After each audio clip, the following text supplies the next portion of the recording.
sebuah kota kecil, Manto, seorang kiai sakti, menyamar menjadi sopir bus di perusahaan milik juragan kaya bernama Pak Tomo.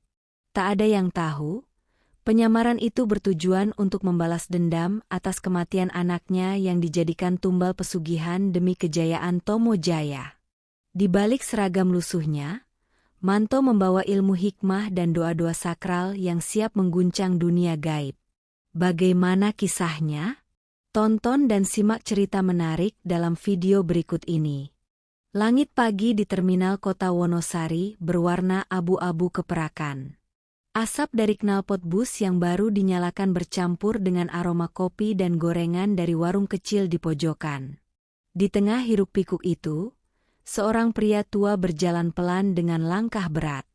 Bajunya lusuh, kemeja putih yang warnanya telah memudar menjadi krem kotor, dan sorban kusam melilit lehernya.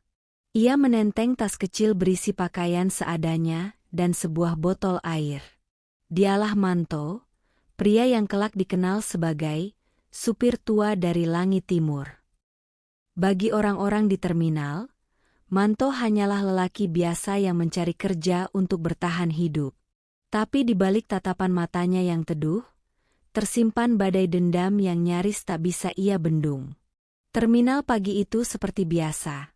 Para kondektur berteriak menawarkan jurusan, sopir-sopir muda bercanda sambil merokok, dan petugas terminal sibuk menulis laporan. Dari kejauhan, papan nama besar bertuliskan, Perusahaan Bus Sumber Mulyo milik Haji Tomo, berdiri megah di depan garasi. Logo kepala banteng di papan itu membuat dada Manto sesak. Karena logo itulah yang terakhir kali dilihat anaknya, Radit, sebelum menghilang. Manto menarik napas panjang, menunduk, lalu melangkah mendekat. Di depan kantor, seorang mandor bertubuh tambun menatapnya heran. "Pak, ada urusan apa?" tanyanya sambil menepuk clipboard. Manto menunduk sopan. "Saya dengar sini butuh supir tambahan. Saya bisa nyetir bus besar, jurusan antar kota." Mandor itu mengernyit. "Umur Bapak udah gak muda. Bisa nyetir bus jarak jauh?" Manto tersenyum tenang. "Bismillah, kalau tangan masih bisa menggenggam setir, kaki masih bisa injak rem, saya yakin bisa." Sikapnya yang kalem membuat sang mandor sedikit luluh. Ia pun membawa Manto menemui Pak Tomo, sang pemilik perusahaan bus. Di dalam ruangannya, Pak Tomo duduk di kursi kulit besar, mengenakan batik mahal dan gelang emas di tangan kirinya. Senyum ramahnya menyambut setiap tamu, tapi bagi Manto, senyum itu terasa seperti bisikan iblis. "Jadi Bapak mau jadi sopir di tempat saya?" tanya Pak Tomo sambil meneliti wajah Manto. "Iya Pak, kalau Bapak berkenan." "Namamu siapa?" "Manto." Pak Tomo mengangguk perlahan. "Nama yang bagus. Tapi saya merasa, pernah lihat wajahmu Pak Manto. Di mana ya?" Manto menunduk dalam-dalam, menahan napas agar tak terbawa emosi. "Mungkin Bapak salah lihat orang. Saya cuma orang kampung dari utara." Sejenak, mata mereka bertemu. Manto melihat sekilas kilatan merah samar di mata Pak Tomo, seperti api kecil yang menari. Itu bukan cahaya lampu, tapi aura hitam yang hanya bisa dilihat oleh orang yang memiliki ilmu batin. Manto sadar, pria di hadapannya bukan manusia biasa. Ia sudah menyatu dengan kekuatan gelap. Pak Tomo tersenyum lagi, seolah tak terjadi apa-apa. "Baiklah, kau mulai kerja besok. Ada bus jurusan Yogyakarta yang butuh supir cadangan. Gajinya kecil, tapi kalau bagus, bisa tetap." Manto menunduk hormat. "Terima kasih Pak. Saya akan lakukan yang terbaik." Begitu keluar dari kantor, Manto menatap langit yang mulai memutih. Ia tahu, ini bukan sekadar pekerjaan. Ini awal dari jalan penebusan dosa dan pembalasan dendam. Ia berjanji, darah anaknya tidak akan sia-sia. Malamnya, Manto tinggal di losmen kecil dekat terminal. Kamar itu sempit, hanya cukup untuk ranjang besi, meja kayu, dan lampu minyak kecil. Di dinding, ia menempelkan foto kecil anaknya, Radit, senyum lugu dengan seragam santri putih.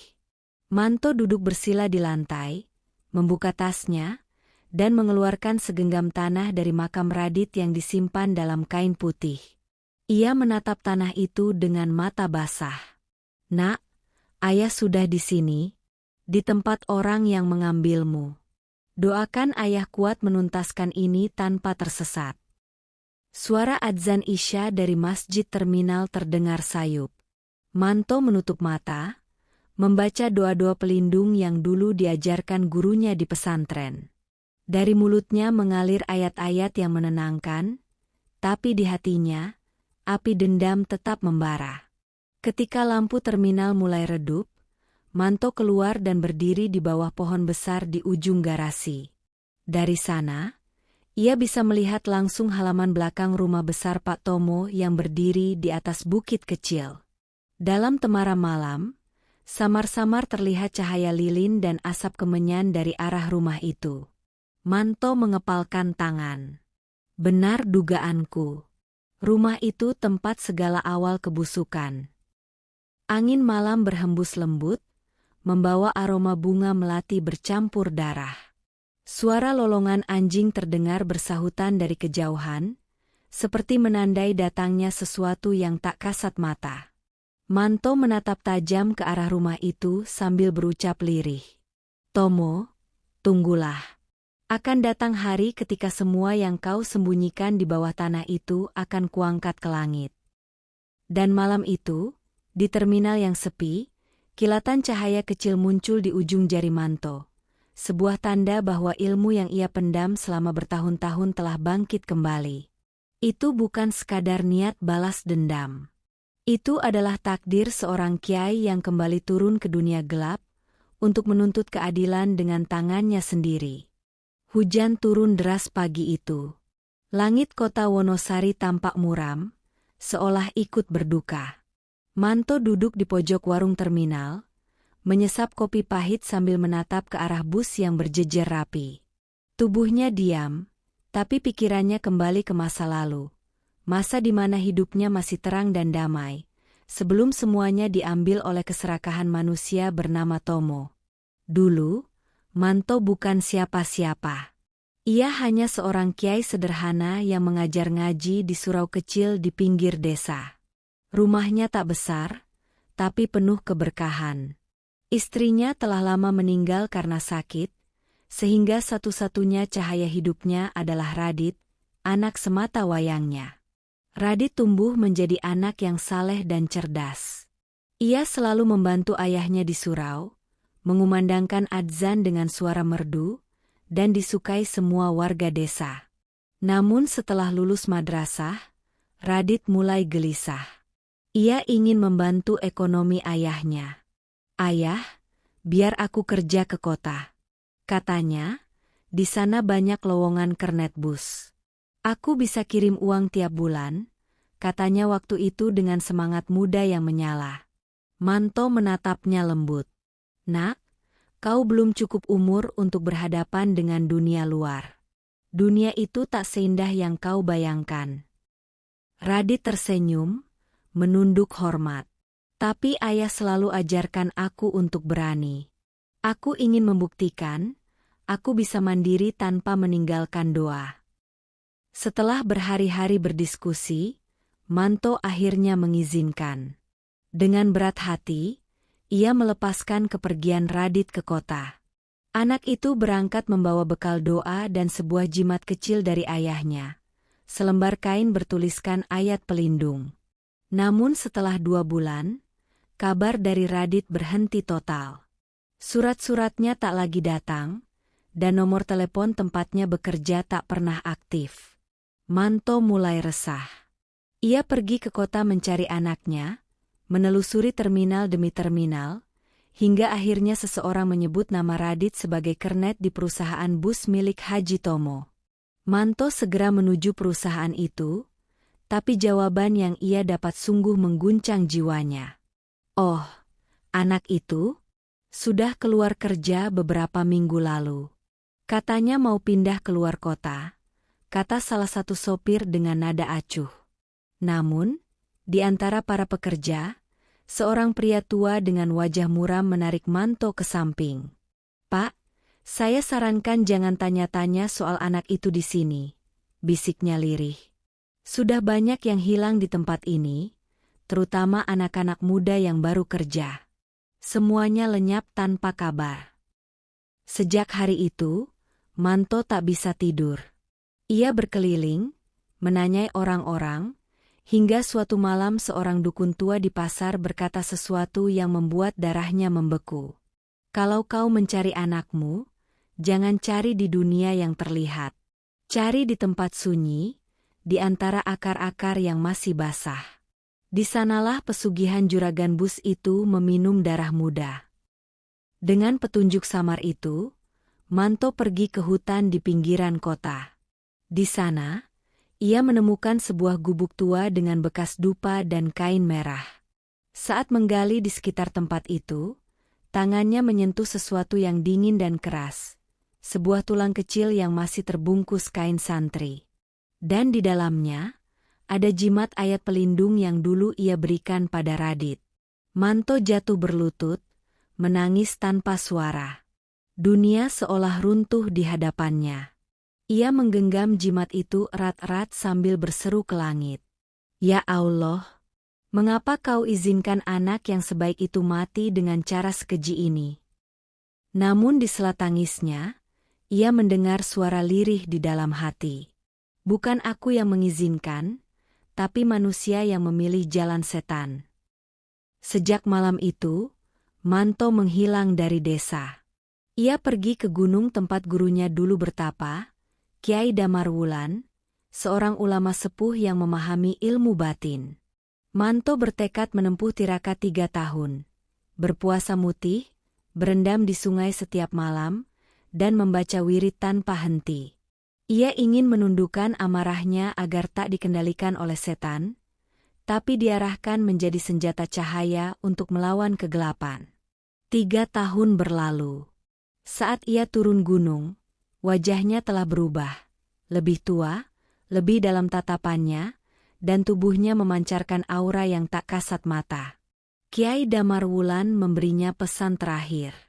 "Manto, dendam bisa menyesatkan, tapi bila dijalankan dengan niat menegakkan keadilan, ia bisa menjadi jalan suci.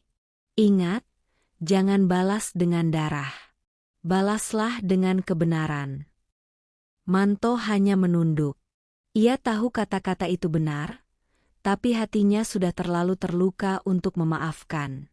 Ia berjanji dalam hati, Tomo harus membayar, bukan dengan darah, tapi dengan kehilangan yang sama. Kini, duduk di warung terminal itu, Manto menatap gelas kopinya yang sudah dingin. Suara klakson bus terdengar di kejauhan, membuat dadanya bergetar. Di sela gemuruh hujan, seolah ia mendengar suara Radit, lembut, seperti bisikan angin. "Ayah, aku menunggumu.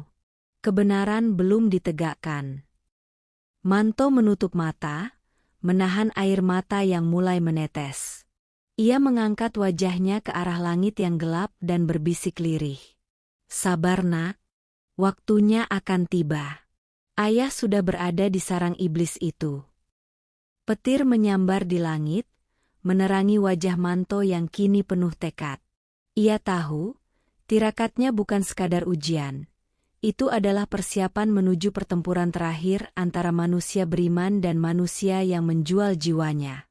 Dan sejak malam itu, nama Manto si supir baru mulai dikenal di terminal. Tak ada yang tahu, di balik tubuh renta itu, bersemayam seorang kiai sakti yang turun gunung membawa dendam suci.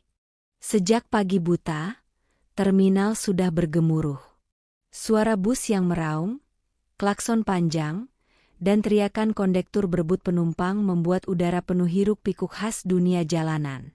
Di tengah suasana itu, Manto berdiri di sisi garasi perusahaan Sumber Mulyo, mengenakan seragam sopir yang kebesaran dan topi lusuh yang menutupi sebagian wajahnya. Hari ini adalah hari pertamanya bekerja sebagai supir cadangan di bawah perusahaan milik Haji Tomo. "Pak Manto, jurusan Yogyakarta udah siap. Gantian sama sopir Darto nanti di rest area," teriak seorang mandor sambil membawa clipboard. Manto mengangguk sopan. Ia naik ke bus dengan langkah tenang, menyentuh kemudi besar itu seolah sedang menyentuh sesuatu yang sakral. Baginya, setir bus bukan sekadar alat kerja, melainkan simbol dari jalan panjang menuju keadilan yang sedang ia tempuh. Para penumpang mulai naik, sebagian melirik heran kepada sopir tua yang tampak terlalu tenang untuk dunia yang kasar seperti ini. Salah seorang kernet muda berbisik rekannya. Tuh sopir baru katanya dulunya guru ngaji. Tapi aneh, matanya itu loh, kayak bisa nembus hati orang." Kernet lain tertawa kecil. "Halah, paling juga kampungannya yang belum hilang." Manto hanya tersenyum. Ia sudah biasa diremehkan. Di matanya, dunia ini hanyalah panggung ujian, dan orang-orang itu sekadar pemeran sementara. Bus melaju menembus jalanan licin sisa hujan malam. Manto mengemudi dengan tenang, tak pernah membunyikan klakson tanpa alasan, dan setiap kali melewati tikungan tajam, ia membaca doa pelindung dalam hati. Tak disadari siapapun, bus yang dikemudikannya terasa lebih stabil dari biasanya, seolah ada kekuatan halus yang menjaga roda-rodanya. Di kursi belakang, seorang ibu tua yang biasa mabuk perjalanan justru tertidur nyenyak untuk pertama kalinya. Beberapa penumpang bahkan berkomentar, "Kok busnya adem ya? Biasanya kalau lewat jalur sini suka oleng." Manto hanya menatap ke depan, tersenyum kecil. Ia tahu siapa yang membuat perjalanan itu selamat. Roh baik yang selalu menemani, mungkin Radit sendiri. Setelah perjalanan panjang, bus berhenti di rest area. Manto turun dan duduk di bangku kayu, memesan kopi hitam dari warung kecil. Saat itu, dua sopir lain menghampirinya, Darto dan Wagimin, dua orang yang dikenal paling lama bekerja di bawah Pak Tomo. "Pak Manto ya?" Darto menyeringai. "Katanya bapak supir baru. Hati-hati ya, di perusahaan ini banyak aturan yang gak tertulis." Manto menatap mereka dengan tenang. "Aturan seperti apa, Mas?" Wagimin mencondongkan badan, berbisik lirih, "Setiap malam Jumat, jangan pernah keluyuran dekat garasi utama. Kalau dengar suara nangis atau orang baca mantra, pura-pura aja nggak tahu. Yang kepo bisa celaka." Manto mengangguk pelan. "Begitu ya?" Darto menatapnya dengan mata menyipit. "Pak Tomo itu orang baik, tapi juga punya daya. Katanya, dulu waktu masih miskin, dia pernah ngalap berkah di gunung. Sejak itu rezekinya lancar. Tapi tiap tahun, selalu aja ada sopir atau kernet yang hilang. Entahlah." Manto diam, matanya redup tapi penuh makna. Dalam hati, ia berkata lirih, "Bukan kebetulan, tapi tumbal. Dan salah satunya, anakku." Sepulang dari perjalanan itu, Manto sengaja tak langsung pulang. Ia berkeliling di sekitar garasi utama perusahaan bus. Malam mulai turun.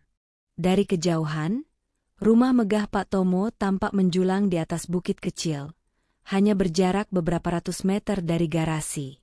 Cahaya lampu temaram dari jendela rumah besar itu menyala redup. Manto mendekati pagar luar. Aroma dupa samar tercium terbawa angin. Ia melihat seorang pembantu menurunkan sesajen, kelapa muda, bunga 7 rupa, dan ayam hitam tanpa kepala. Sesuatu dalam dadanya bergetar keras. Ia tahu persis simbol itu. "Sesaji pemanggil penjaga perjanjian," bisiknya pelan. Saat itu, terdengar langkah kaki dari belakang. "Pak Manto?" Lagi ngapain di sini? Suara berat itu milik Pak Tomo sendiri. Manto menoleh cepat, menunduk sopan. Oh, maaf Pak. Saya tersesat. Saya pikir ini jalan pintas ke kos. Pak Tomo menatapnya lekat. Matanya merah seperti menahan amarah tapi bibirnya tersenyum. Hati-hati Pak Manto. Malam-malam begini banyak hal yang tak seharusnya dilihat manusia biasa. Manto pura-pura gugup. Iya Pak. Maafkan saya. Ia mundur perlahan, tapi dalam hatinya ia tahu, Tomo sudah mulai curiga. Malam itu di kamar losmen, Manto duduk bersila di lantai. Di depannya, 3 batang dupa menyala dan sebuah mangkuk kecil berisi air putih. Ia membaca wirid perlindungan, matanya terpejam, hingga tiba-tiba bayangan wajah Radit muncul di pikirannya. Ayah, jangan terburu-buru. Musuhmu bukan cuma manusia. Ada yang menjaga dia dari alam lain. Manto membuka mata perlahan. Aku tahu nak. Tapi sebesar apapun kekuatan iblis itu, takkan melebihi kehendak Allah. Angin berhembus kencang menembus jendela kamar, meniupkan suara lirih seperti bisikan. Di kejauhan, gong besar dari arah bukit rumah Tomo berbunyi 3 kali. Manto menatap keluar, melihat sinar merah samar menembus langit malam. Ia tahu, malam Jumat Kliwon akan segera datang. Malam di mana Tomo melakukan ritual darah untuk memperpanjang perjanjian pesugihannya. Dan malam itu, Manto berjanji dalam hati, ia akan menemukan bukti bahwa anaknya dijadikan tumbal. Malam di Wonosari terasa lebih dingin dari biasanya. Angin berembus dari arah bukit membawa aroma dupa yang menusuk hidung. Di bawah sinar bulan separuh, Manto berdiri di depan pagar rumah megah milik Haji Tomo, mengenakan pakaian serba hitam dan peci lusuh. Wajahnya tenang, tapi di balik tatapan matanya tersimpan badai yang sudah lama menunggu meledak. Rumah itu tampak megah di luar. Pilar tinggi, lampu taman berkilauan, dan patung singa di kanan kiri gerbang. Namun bagi Manto yang memiliki mata batin, aura gelap menyelimuti setiap sudutnya. Ia bisa merasakan energi dingin menusuk tulang, seolah ada ratusan arwah yang berbisik di balik tembok rumah itu. Malam itu Manto berpura-pura datang sebagai supir pengantar barang, membawa kotak suku cadang bus yang memang dipesan untuk garasi milik Pak Tomo. Petugas jaga mengenalnya dan membiarkan ia masuk tanpa curiga. Begitu melewati halaman depan, langkahnya melambat. Setiap sudut rumah itu seperti hidup. Patung batu di dekat kolam menatapnya tajam, dan dari dalam rumah terdengar samar suara perempuan melantunkan tembang Jawa kuno. Seorang pembantu keluar dari dalam membawa nampan berisi air kelapa dan kembang 7 rupa. Saat melewati Manto, wanita itu menunduk cepat, seperti ketakutan. Manto bisa merasakan hawa takutnya. Perempuan itu tahu ada sesuatu, gumamnya dalam hati. Ia berjalan lebih dalam, menuruni lorong panjang menuju ruang bawah rumah. Di ujung lorong, matanya menangkap sebuah pintu tua yang separuh tertutup. Dari celah pintu itu keluar cahaya merah redup dan bau anyir darah yang sudah mengering. Manto menelan ludah, menatap sekeliling memastikan tak ada orang, lalu perlahan mendorong pintu itu. Ruangan itu ternyata sebuah kamar ritual, gelap, lembab, dan dipenuhi ukiran simbol-simbol kuno di dinding. Di tengah ruangan terdapat patung raksasa berbentuk manusia berkepala kambing, dengan 2 mangkuk besar di depannya berisi darah kering. Di sekelilingnya bertebaran foto-foto orang muda, sebagian hangus, sebagian tertancap paku. Manto mendekat dengan hati bergetar. Ia melihat sebuah meja kecil di pojok ruangan dengan tumpukan kertas dan dupa yang masih berasap. Saat ia menyingkap satu persatu, matanya membesar. Di antara foto-foto itu, ada satu wajah yang sangat ia kenal. Radit, anaknya. Wajah itu diambil dari foto santri lama, Senyum yang dulu selalu menenangkan hatinya kini tertempel di tempat yang penuh kegelapan. Di bawahnya, tertulis tulisan tangan yang bergetar, tumbal pertama, usia muda, darah murni. Manto mundur setapak, tubuhnya bergetar. Lututnya hampir tak kuat menahan beban emosi yang memuncak. Matanya memerah, dan suara napasnya berubah menjadi desahan amarah. Namun di tengah itu semua, ia teringat pesan gurunya, Kiai Damar Wulan. Manto, dendam tanpa kendali akan membuatmu serupa dengan mereka yang kau benci. Ia menutup mata, menarik napas panjang, lalu membaca ayat pelindung untuk menenangkan diri. Setelah itu, Manto mulai memperhatikan detail lain di ruangan itu. Di sudut kanan, terdapat sumur kecil dengan air berwarna hitam pekat. Dari dasar sumur itu terdengar suara bergemuruh seperti bisikan yang memanggil-manggil. Tomo, Tomo, waktunya memberi lagi. Manto menatap sumur itu dalam-dalam, dan dalam pantulan air hitam itu, ia melihat sosok makhluk tinggi besar berkulit arang, matanya merah menyala, dan taring panjang menjulur.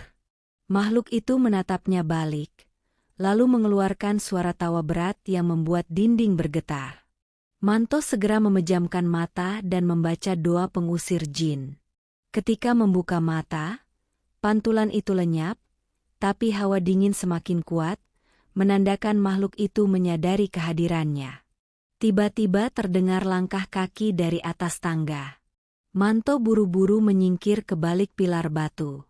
Dari celah, ia melihat Haji Tomo turun ke ruangan itu, mengenakan jubah putih panjang dan membawa kendi tanah liat. Di belakangnya, dua orang pria membawa seekor ayam hitam. Tomo menatap patung kambing itu dengan pandangan khusyuk. Wahai sang penjaga rezeki, aku datang membawa janji. Ambillah yang harus diambil, asal keberkahan tetap padaku. Ia menyembelih ayam itu di atas mangkuk besar. Darah segar memancar, dan saat itu juga, lampu-lampu redup di ruangan mulai berkedip. Dari dinding, muncul bayangan hitam seperti asap yang menari melingkar. Manto bisa merasakan getaran tanah di bawah kakinya, tanda ritual itu bukan main-main. Namun yang membuatnya semakin marah, adalah ketika ia melihat Tomo menunduk ke arah patung dan berkata dengan nada manis. Terima kasih atas tumbal mudamu 3 tahun lalu. Bocah itu membuat jalanku lapang. Manto menggenggam tangannya keras-keras. Air matanya menetes tanpa disadari. Di dadanya bergemuruh doa, tapi juga amarah yang menyesakkan dada. Ia tahu, belum waktunya menyerang. Ritual itu terlalu kuat. Bila ia melangkah sekarang, makhluk itu bisa bangkit dan menelan siapapun yang ada di ruangan. Saat Tomo dan dua bawahannya pergi, Manto tetap bersembunyi. Ia berjalan mendekati altar, mengambil foto Radit, lalu menyelipkannya ke dalam jubahnya. Nak, ayah sudah lihat semuanya. Kini tak ada lagi yang bisa disembunyikan. Sumpah ayah, darahmu akan dituntut.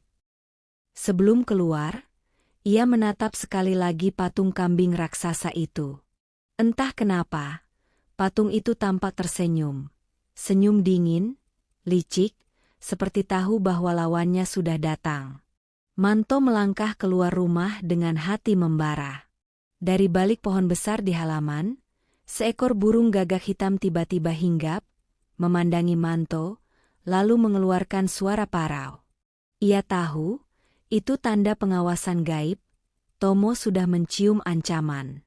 Namun Manto hanya menatap gagak itu dengan mata tajam dan berkata pelan. Sampaikan pada tuanmu, waktunya hampir tiba. Dan malam itu, untuk pertama kalinya sejak kematian Radit, Manto siap untuk perang. Malam itu udara di sekitar garasi bus Tomo Jaya terasa berat dan pengap. Hujan baru saja reda, meninggalkan aroma tanah basah bercampur solar yang menusuk hidung. Di sudut garasi, belasan bus besar berjajar rapi, namun suasana di tempat itu begitu mencekam. Tidak ada suara pekerja, tidak ada tawa sopir seperti biasanya. Hanya suara tetes air dari atap seng yang berlubang. Manto berdiri di balik bayangan salah satu bus. Jubah sopirnya kini basah kuyup, namun di balik jaket lusuh itu, ia telah menggenggam tasbih kayu jati milik almarhum anaknya, satu-satunya peninggalan yang ia temukan di makam kosong itu. Malam ini, ia tidak lagi datang sebagai sopir biasa. Ia datang sebagai Kyai Manto, pewaris ilmu laduni dan pengamal ilmu hikmah dari pesantren tua di lereng Gunung Lawu. Di ruang kantor garasi, Pak Tomo sedang duduk di kursinya. Lelaki parubaya itu memandangi foto anaknya, Randy, yang kini bersekolah di luar negeri. Di depan foto itu, sebuah kendi tanah liat diletakkan dengan hati-hati, dan di dalamnya berisi darah ayam hitam. Itu adalah bagian dari ritual pesugihan yang telah memberinya kejayaan selama bertahun-tahun. Ia tidak tahu bahwa malam ini, segala yang ia bangun dengan darah orang lain akan runtuh. Manto melangkah pelan, menyusup ke ruangan itu.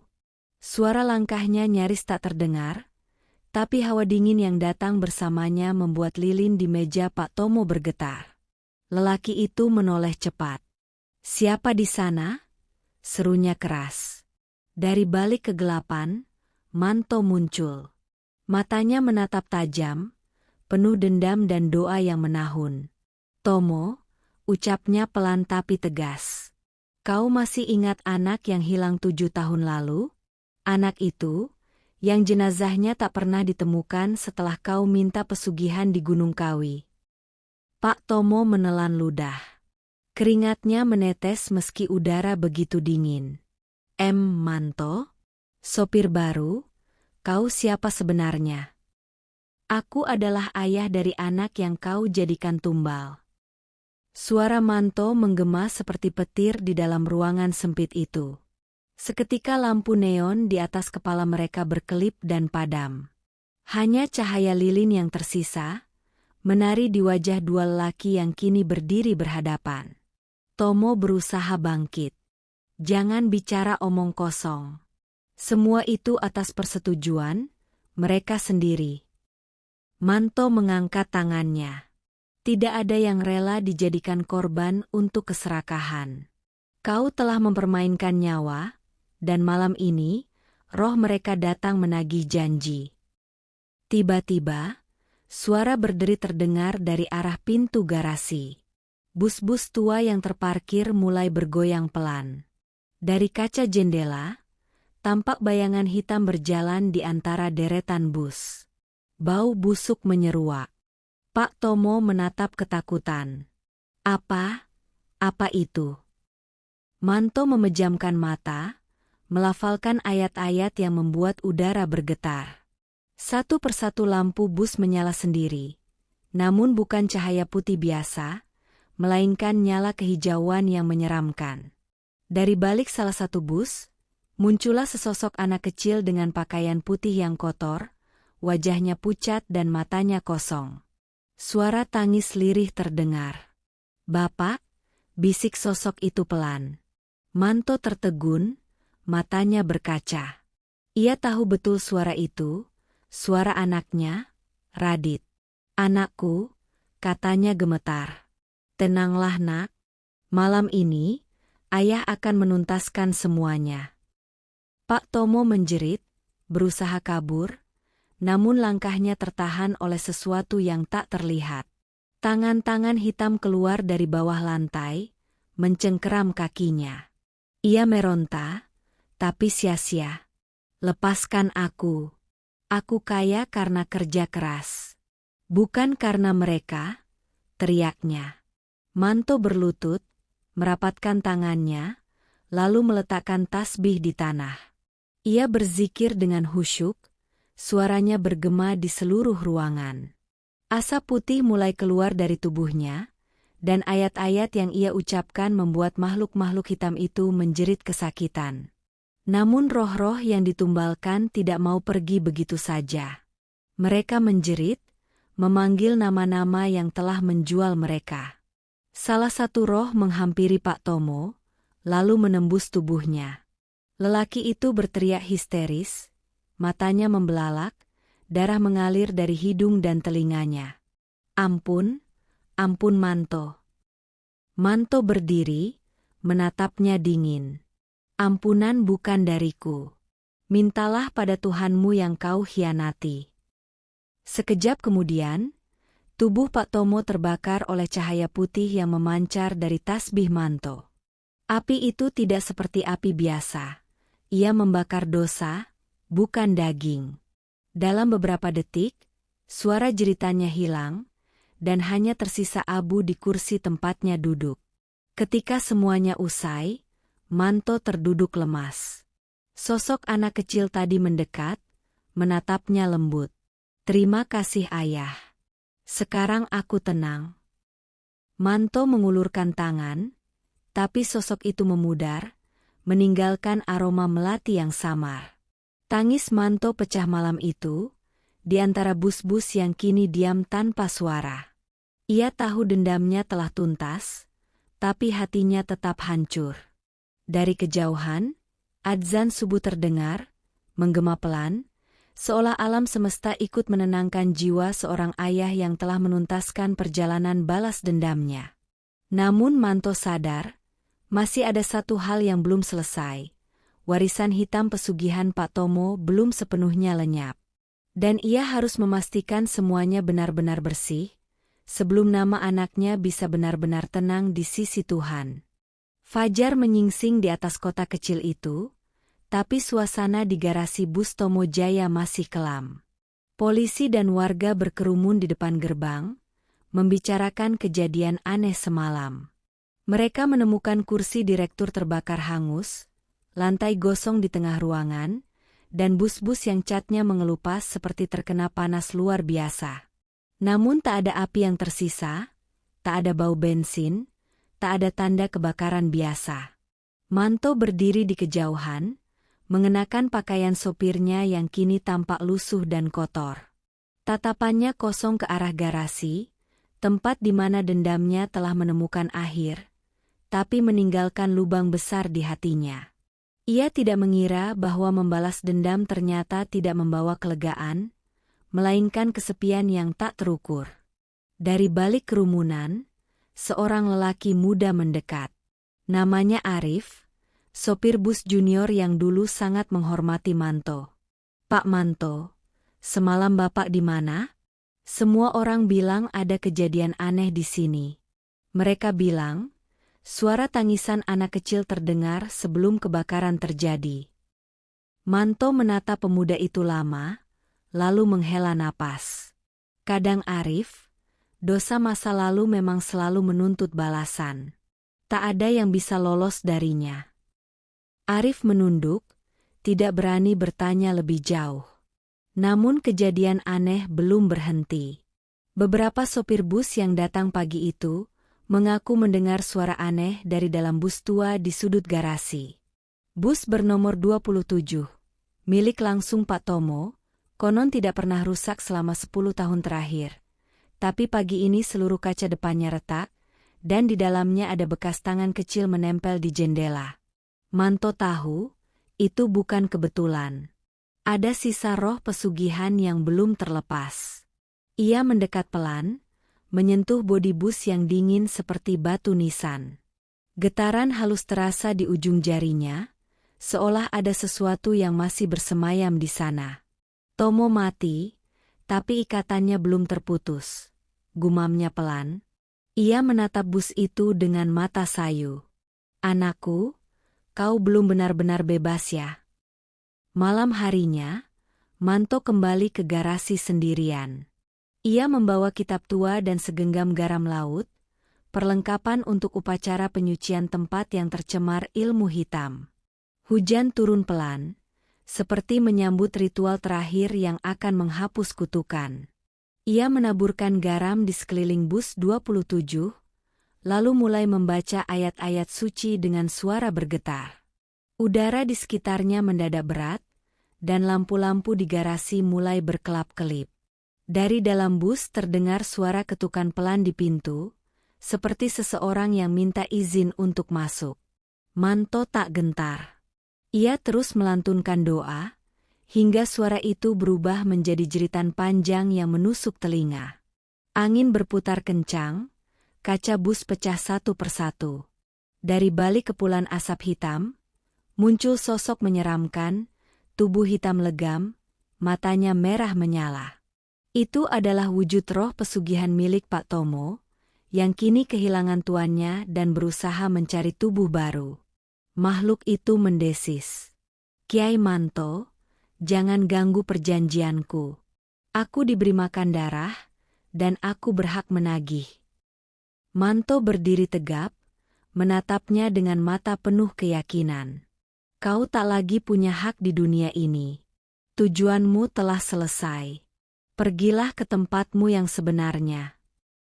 Ia mengangkat tangannya, dan tasbih di genggamannya kembali memancarkan cahaya putih menyilaukan.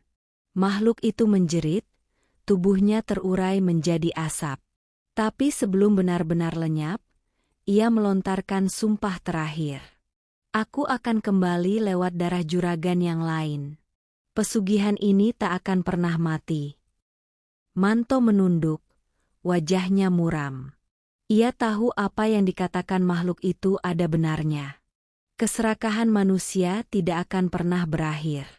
Hari ini Tomo, besok mungkin orang lain yang mencari jalan cepat menuju kekayaan. Ketika semuanya reda, hujan pun berhenti. Bus 27 kini tampak tenang, bodinya berkilau bersih seperti baru dicuci. Manto membuka pintu dan masuk. Di kursi sopir, ia menemukan sesuatu yang membuat matanya basah. Sebuah boneka kecil yang dulu milik anaknya, Radit. Boneka itu bersih, tanpa noda, seolah baru saja diletakkan di sana. Manto menggenggam boneka itu erat. Terima kasih nak, kau sudah bebas. Suara lembut seperti bisikan terdengar, aku bahagia ayah. Manto tersenyum untuk pertama kalinya setelah bertahun-tahun.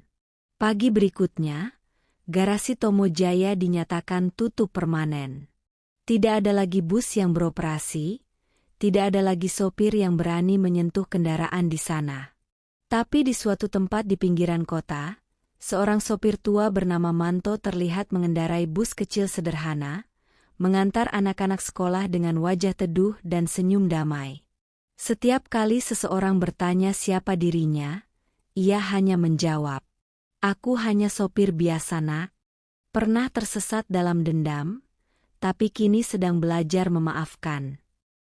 Dan setiap malam Jumat, di tempat bekas garasi Tomo Jaya yang kini menjadi tanah kosong, orang-orang sering melihat cahaya putih berputar lembut di antara rumput liar, disertai suara anak kecil tertawa pelan, tanda bahwa arwah yang dulu ditumbalkan kini benar-benar tenang di sisi Tuhan.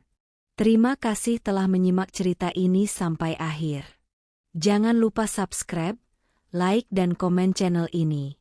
Semoga kalian menyukai cerita ini dan dapat mengambil hikmahnya. Wallahu alam bishawab. Sampai jumpa di episode berikutnya.